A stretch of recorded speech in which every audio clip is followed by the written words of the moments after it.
video we have seen how to find help for a command. During that we have seen how to find the syntax, the appropriate syntax of the command as part of help. And in this third video in this series, we are going to understand how to manipulate the output. Now, whenever you run a command in PowerShell, you will get an object as output. Now, that is a very good thing because objects are easy to manipulate because objects has properties and methods. If we talk in brief about object, what is an object? Anything, if we talk about real world, anything that you see around you is an object. For example, if you talk about cars, car is an object, but every single car that you see, it is an instance of that object. And when we talk about the properties, every object in that category will have some properties in common.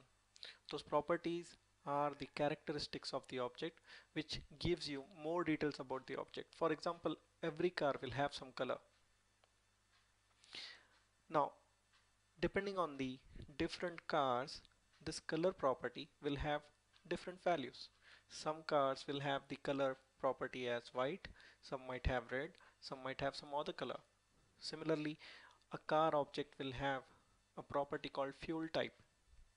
Some cars have the fuel type as petrol, some cars will have the fuel type as diesel, some cars runs on electricity, and some cars run on gas. So these properties are common, but the values which are assigned to those properties might differ depending on every single object. But when you look at an object of a particular type, every object of that type will have these properties in common. That's make it easy for us to manipulate the object. We can select properties that we want to take a look at. Similarly, in PowerShell, when you are running a command, every output, that command might give you one single object or it might give you a bunch of objects. Every single object or all the objects which you get as output of a command will carry same set of properties, but the values for those properties might be different. For example, when you give command get -service, and just to narrow down the results, I will keep it short, say app star, it will show you list of all the service names. App star is actually a parameter value which goes for parameter name. This will give you list of the services where the name starts with app. Now, when you look at this output, you see only three columns: status, name, and display name.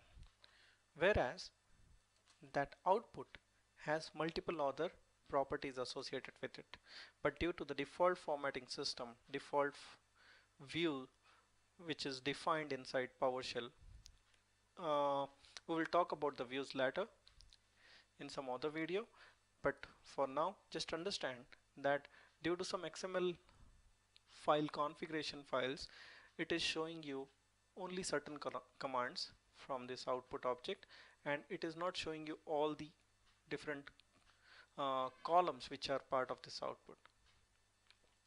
Now when you have to take a look at all the properties, you have to do select, or if you want to select properties, either select or select object. Select is an alias for select object. You have to specify the property names that you want to see. For example, here I will say name. I want to display the name, and display name comma status, and I also want to see what is the start type. Now services have their start type, like some services will have start type as set to automatic, some services are set to manual, or some services are set to disabled state. So when you select this property, it will show you that column which you have selected with select object. Now since I know that there is a property called start type, that's why I was able to provide that property name for select object. But if there are certain other properties which you don't know, so how will you find out what all properties are available as part of the output from this command? So the command for finding list of all the properties is get member. This is the third important command when you have to start using PowerShell. This is the third important command which will help you with the third step, which is the uh, primary topic that we are going to discuss here in this third video, is understanding the output. In order to understand the output of the commandlet, you need to use getMember. Now when you pass the output of this command through a pipeline to getMember, it will show you all different properties and methods which are associated with this output object. Along with that, it also shows you that what is the type of this output object. So when you run this command get service, you will get a system.serviceProcess.serviceController object as output.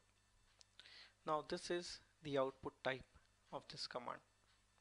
Now it is important for you to understand the output type, because when we will discuss about pipeline, we have to revisit this section again, because that is the way which plays an important role when you are passing the output of one command to other command using a pipeline.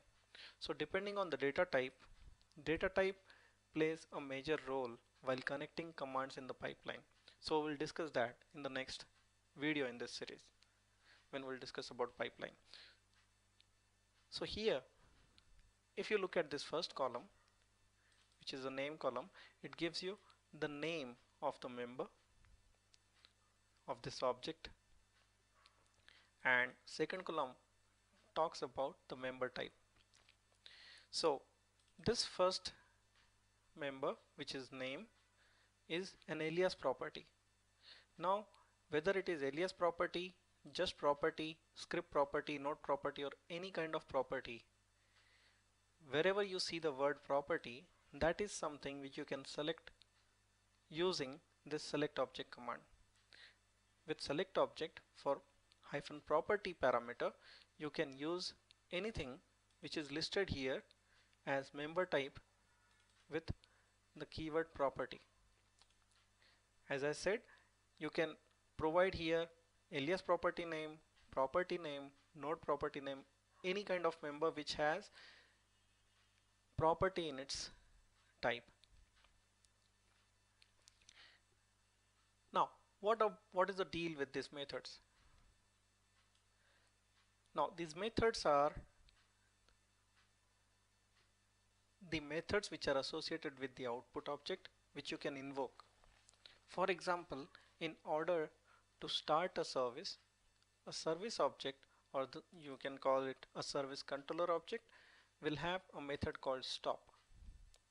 If that method requires an input, you can see that in the definition, if that method requires any kind of input.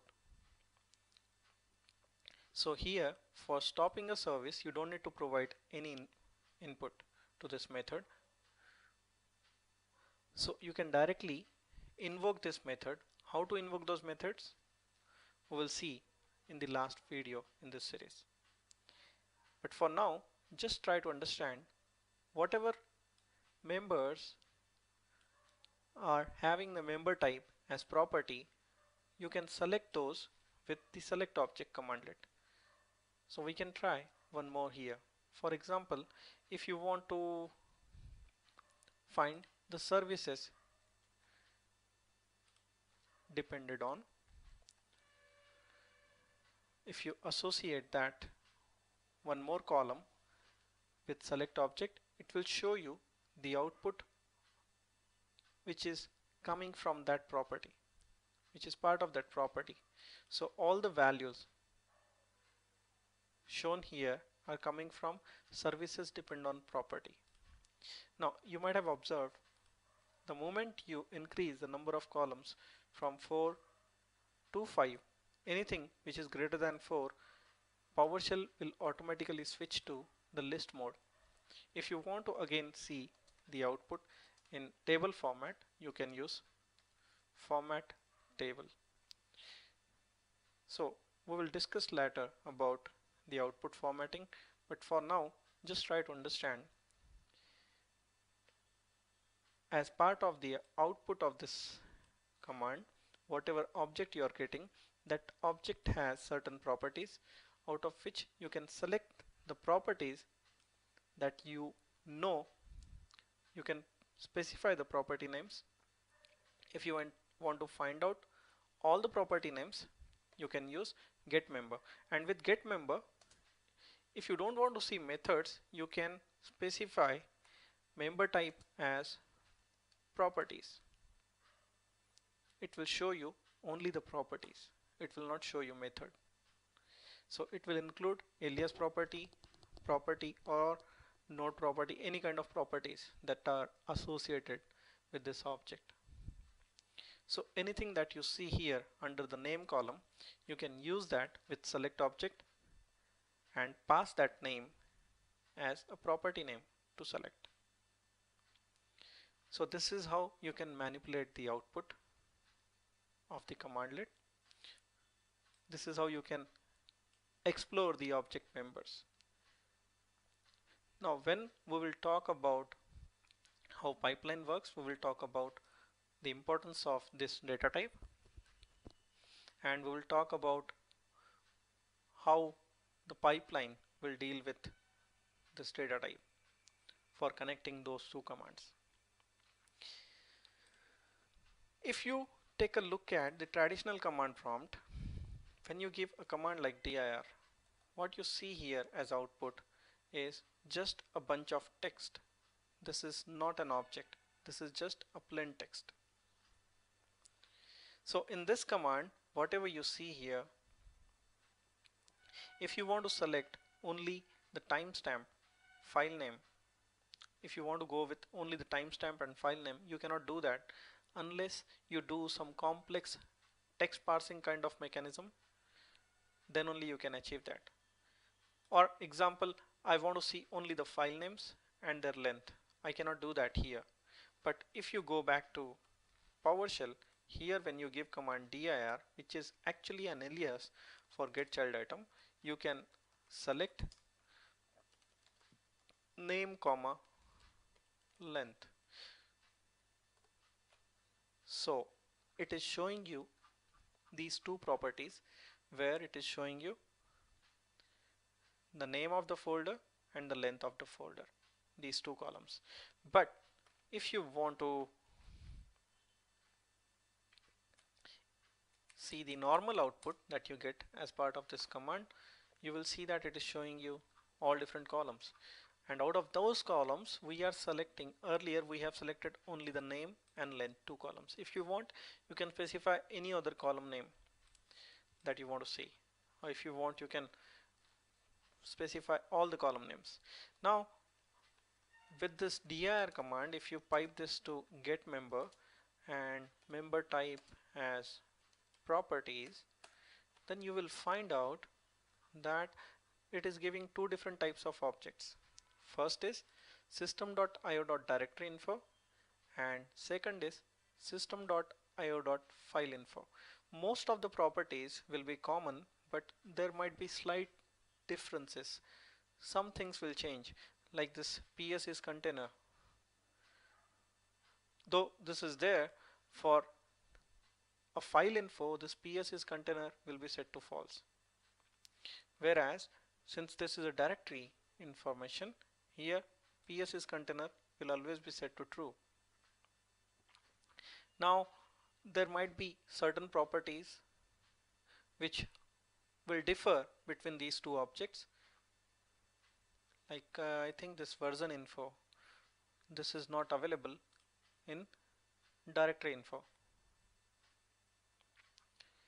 So in this case, get member is giving you two different types of objects which are part of the output of this command.